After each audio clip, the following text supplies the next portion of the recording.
On February 23, 1945, in a concrete bunker on Iwo Jima, Private First Class Tadashi Yamamoto wrote words that would have earned him execution if discovered by his own officers. "The Marines are not human. They do not die like other men." Everything the Japanese defenders had been told about American weakness was a lie. Yamamoto had just witnessed a Marine absorb a grenade blast with his body to shield his squad, only to continue fighting with catastrophic wounds. The Japanese had been promised they faced soft troops who would break under pressure. What they encountered instead shattered every military assessment the Imperial Japanese Army had made. The collapse of Japanese confidence began long before Iwo Jima, on Guadalcanal in August 1942. Corporal Hideo Takahashi, a veteran of the China campaign, wrote in his diary, "The Americans who landed are different from any enemy we have faced. They do not retreat when surrounded. They do not surrender when their position becomes hopeless. Most disturbing, they fight at night as if darkness gives them strength rather than fear." Japanese military intelligence had described the Marines as products of a soft, democratic society. This assumption proved catastrophically wrong within days. When Lieutenant Shigeru Fukudome's reinforced company attempted a textbook night assault on August 20th, the Marines, rather than panic, immediately counterattacked into the darkness. Fukudome's recovered diary recorded his shock. "They attacked us in the night. We are the ones who attack at night." The Marines moved through terrain the Japanese considered impenetrable, killing in silence. The Marines shattered Japanese expectations of their individualistic nature. Sergeant Kenji Matsumoto, a Guadalcanal survivor, watched a Marine machine gunner continue firing even after his legs were shattered until he was killed at arm's length. His assistant immediately took the weapon and continued firing. "The Japanese lost 40 men to that position alone," Matsumoto wrote. "We were taught the Americans are individualistic, that they will not sacrifice for their comrades. This is false." Japanese analysts were baffled by the Marines' training. An intelligence instructor in 1943 told Private Yamamoto that Marine training was so harsh it would be considered criminal abuse in any civilized army. They were broken down and rebuilt into something barely resembling civilians, taught to view death in combat as honorable and never to surrender. The staff officer realized, "Yes, they have copied our Bushido, but added something we did not anticipate: American industrial capacity." Japanese soldiers, though trained in the code of Bushido, fought with increasingly inferior equipment. Marines were warriors just as willing to die, but they landed with overwhelming firepower that made Japanese positions untenable. This brutal combination was demonstrated on Tarawa Atoll in November 1943. Rear Admiral Keiji Shibasaki's fortifications were considered impregnable. The 2nd Marine Division proved him wrong in 76 hours.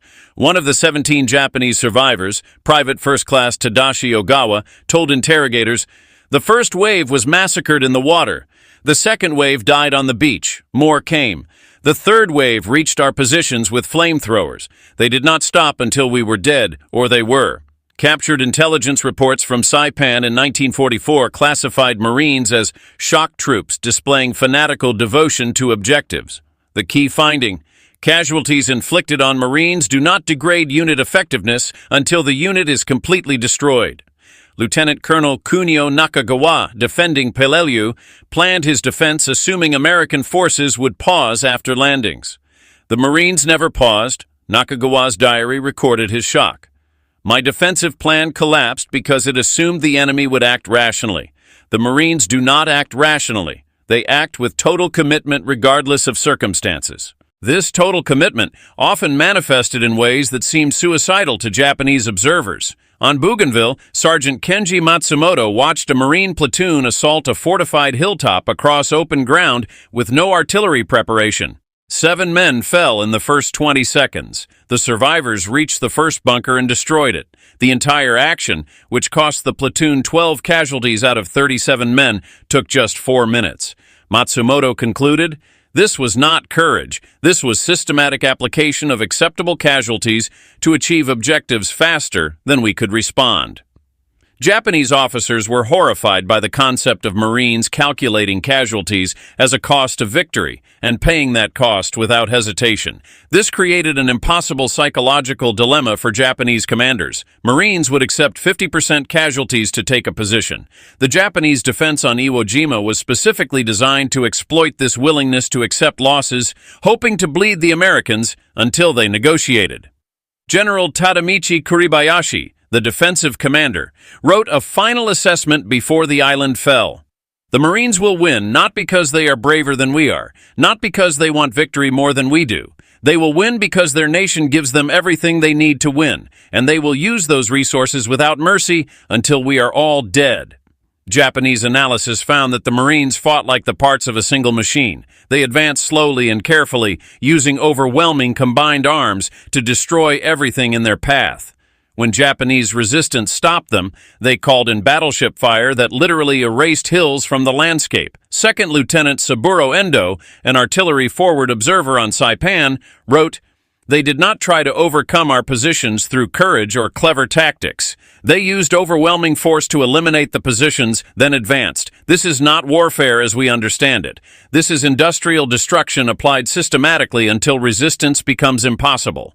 The Pacific War, the Japanese realized too late, was not a test of warrior spirit, but a contest between Imperial Japan's limited industrial base and America's overwhelming production capacity. Marines were the cutting edge of that capacity. They landed with such logistical support that Japanese patrols found them eating hot food, receiving ammunition by truck, and rotating units off the line, even in the middle of intense combat. Corporal Kenji Matsumoto summarized the contrast. "We realized we were fighting an enemy who would never run out of resources. That understanding broke something in us." The relentless logistics created a form of attrition warfare that favored the Marines. While every Japanese casualty was permanent and every round of ammunition expended was irreplaceable, Marines fought from an expanding beachhead with unlimited supplies and replacements arriving daily.